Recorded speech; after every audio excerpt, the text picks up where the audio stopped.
नमस्कार,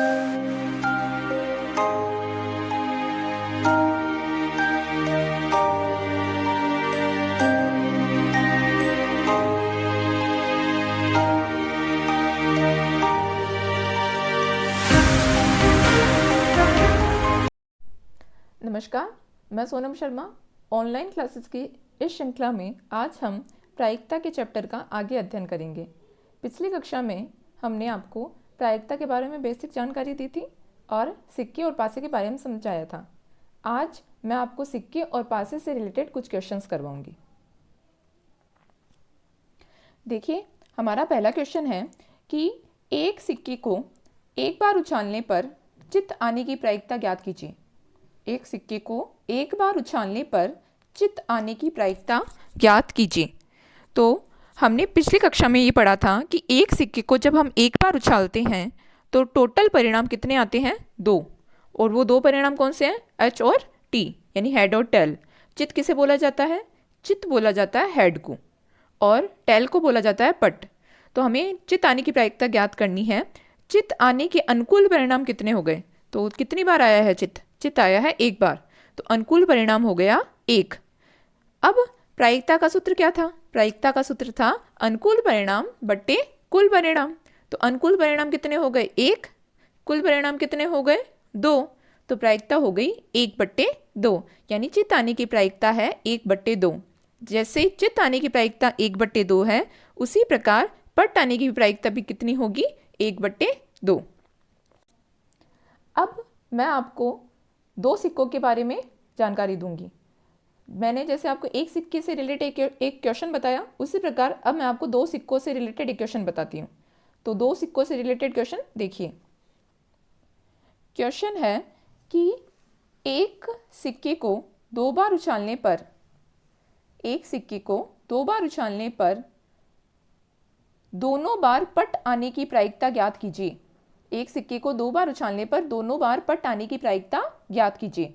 तो हमने पिछली कक्षा में ये पढ़ा था कि जब हम एक सिक्के को 2 बार उछालते हैं तो टोटल परिणाम कितने आते हैं? तो टोटल परिणाम आते हैं 4, यानी कुल परिणाम हो गए 4। कौन कौन से? HH, HT, TH और TT। मैंने क्या क्वेश्चन बोला? दोनों बार पट आने की। पट किसे बोला था हमने? पट बोला था टेल को। तो देखिए, दोनों बार पट किस में आया है? इसमें नहीं है, इसमें भी नहीं है, इसमें भी नहीं है, इसमें है। इसका मतलब दोनों बार पट सिर्फ एक बार आया। तो हमारे अनुकूल परिणाम कितने हो गए? हमारे अनुकूल परिणाम हो गए 1, सिर्फ ये वाला। ठीक है। और प्रायिकता का सूत्र अगर हम वापस लगाएं, अनुकूल परिणाम बटे कुल परिणाम, तो प्रायिकता कितनी आ जाएगी? प्रायिकता आ जाएगी 1/4। अर्थात एक सिक्के को 2 बार उछालने पर दोनों बार पट आने की प्रायिकता 1/4 है। इसी प्रकार अगर मैं दोनों बार चित्त आने की बोलूं तो भी कितनी होगी? 1/4। उस टाइम हम ये वाला परिणाम ले लेंगे। अब मैं आपको इसी क्वेश्चन से रिलेटेड जो अन्य क्वेश्चन बन सकते हैं वो बताऊंगी। तो जैसे अगर आपके क्वेश्चन ये आए कि एक सिक्के को 2 बार उछालने पर, एक सिक्के को 2 बार उछालने पर कम से कम एक पट आने की या फिर कम से कम एक चित्त आने की प्रायिकता ज्ञात कीजिए, तो हम कैसे सॉल्व करेंगे? तो देखिए, कम से कम एक पट आने की, पट किससे बोलते हैं? टी को। और कम से कम, अगर आपको कम से कम बोला जाए ना तो आपको अधिक वाले भी लेने हैं, ये आपको ध्यान में रखना है। कम से कम एक पट आए, इसका मतलब एक तो आना ही है, उससे ज़्यादा भी आ सकते हैं, उससे ज़्यादा मतलब 2 भी आ सकते हैं, 3 भी आ सकते हैं, वो क्वेश्चन पे डिपेंड करेगा। तो कम से कम एक पट। तो देखो, इसमें आया क्या पट? नहीं आया। इसमें आया पट? आया है। इसमें भी आया है, और इसमें भी आया है। इसका मतलब कम से कम एक पट 3 पदों में आया, इसमें और इसमें। इसलिए कम से कम एक पट आने की प्रायिकता हो जाएगी। अनुकूल परिणाम हो गए कितने? 3, और कुल परिणाम वही कितने? 4। तो कम से कम एक पट आने की प्रायिकता 3/4। इसी प्रकार अगर एक चित्त आने की बोला होता, कम से कम एक चित्त आने की प्रायिकता, तो वो भी कितनी हो जाती? 3/4। उसमें हम इसको छोड़ देते और इन तीनों को ले लेते। ठीक है। अब इसी से रिलेटेड एक क्वेश्चन और बताती हूँ कि यदि आपसे ये क्वेश्चन पूछा जाए कि एक सिक्के को 2 बार उछालने पर एक चित और एक पट आने की प्रायिकता ज्ञात करो। एक सिक्के को 2 बार उछालने पर एक चित और एक पट आने की प्रायिकता, दोनों पूछ लिए, चित भी आना चाहिए पट भी आना चाहिए। तो देखते हैं किस में आ रहा है। इसमें नहीं आ रहा, इसमें आ रहा है, एक चित आ रहा है एक पट आ रहा है। इसमें आ रहा है, एक चित आ रहा है एक पट आ रहा है। इसमें नहीं आ रहा। इसका मतलब एक चित और एक पट होने के अनुकूल परिणाम कितने हो गए? दो। दो कौन से? HT और TH। और कुल परिणाम वही, कुल परिणाम कभी चेंज नहीं होते। अगर क्वेश्चन हम वही ले रहे हैं तो कुल परिणाम हमेशा वही रहेगा। चेंज क्या होता है? अनुकूल परिणाम। तो अभिष्ट प्रायिकता कितनी हो जाएगी? 2/4। 2/4 कटता है ना 2 के बाड़े से, तो 2 के बाड़े से हमने इसको काटा तो 2 एकम 2 और 2 दूनी 4। इसका मतलब अभिष्ट प्रायिकता 1/2 है। अब मैं आपको एक सिक्के को 3 बार उछालने पर एकांत्रता है चित्त और पट आने की प्रायिकता बताऊंगी। एकांत्रता है मतलब एक छोड़कर एक। एक सिक्के को 3 बार उछालने पर एकांत्रता है चित्त और पट आने की प्रायिकता। ठीक है, तो पहले हम ये देख लेते हैं कि एक सिक्के को 3 बार उछालने पर कितने परिणाम आते हैं। तो मैंने आपको बताया था एक सिक्के को 3 बार उछालने पर टोटल 8 परिणाम आते हैं। वो 8 परिणाम कौन से हैं?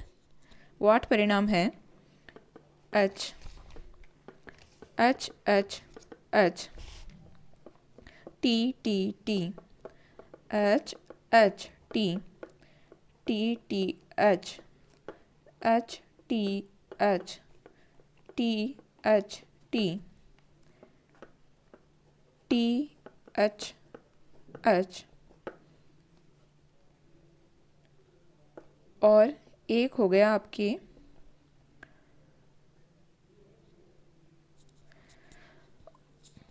और लास्ट हो गया HTT। टोटल परिणाम हो गए 3 3 6 6 और 2 8। अब हमारा क्वेश्चन क्या था? हमारा क्वेश्चन था कि एकांत्रता है चित्त और पट आने की प्रायिकता। एकांत्रता है का मतलब मैंने बताया था एक छोड़कर एक। ठीक है, तो एकांत्रता चित्त और पट देखते हैं।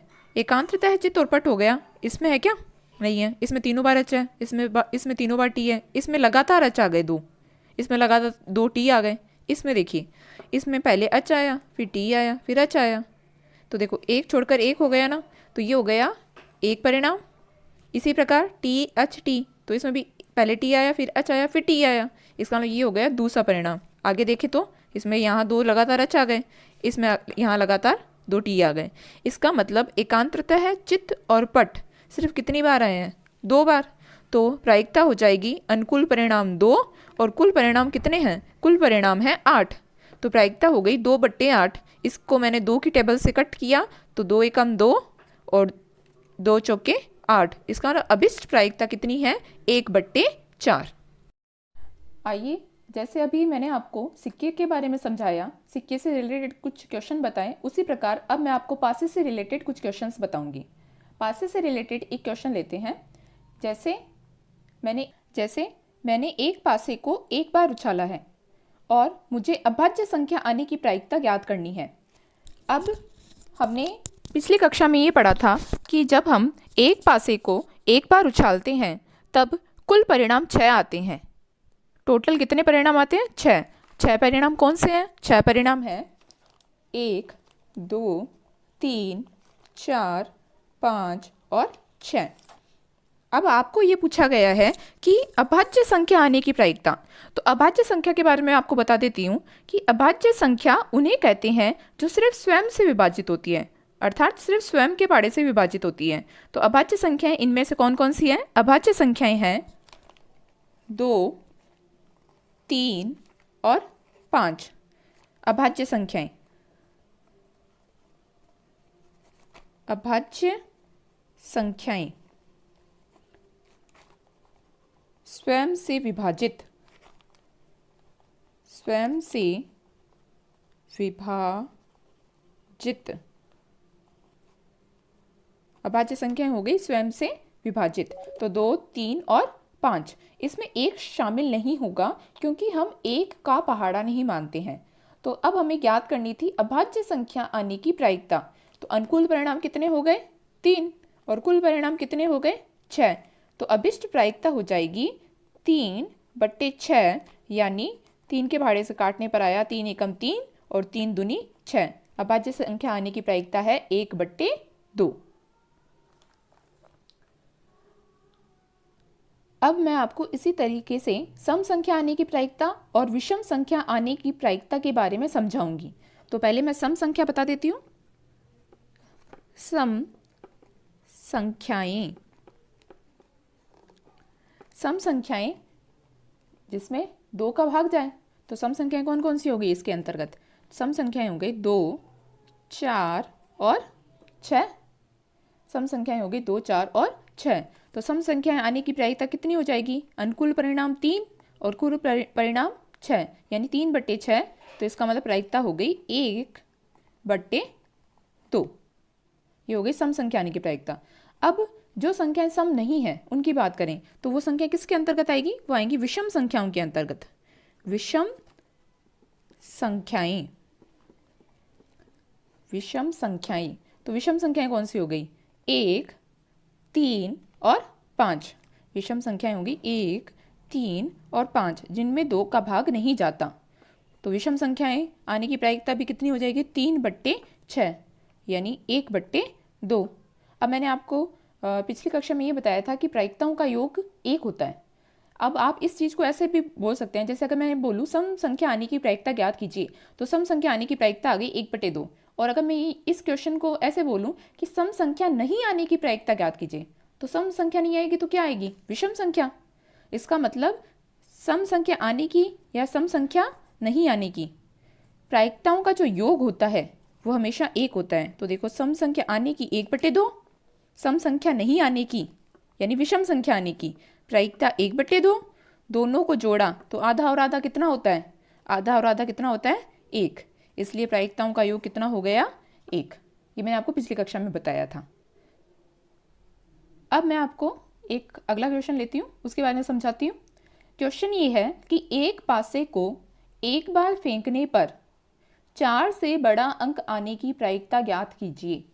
एक पासे को एक बार फेंकने पर 4 से बड़ा अंक आने की प्रायिकता। तो देखिए, 4 से बड़ा अंक, तो 4 से बड़े अंक कौन कौन से हैं? ये आपको दिख रहे हैं। 4 से बड़े अंक 2 ही हैं, 5 और 6। तो इसका मतलब अनुकूल परिणाम कितने हो गए? अनुकूल परिणाम हो गए हमारे 2। 5 और 6 2, ठीक है। और कुल परिणाम हमेशा आपको बताया था चेंज नहीं होते। कुल परिणाम कितने रहे? 6।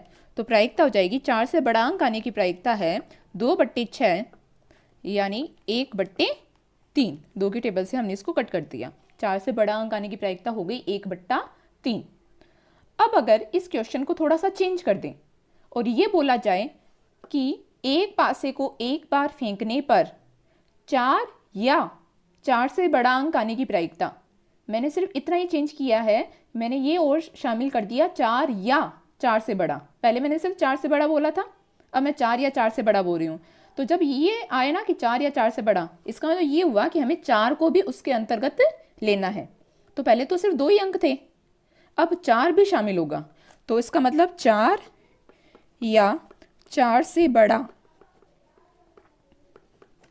अंक आने की प्रायिकता, 4 या 4 से बड़ा अंक आने की प्रायिकता। तो अनुकूल परिणाम कितने हो गए?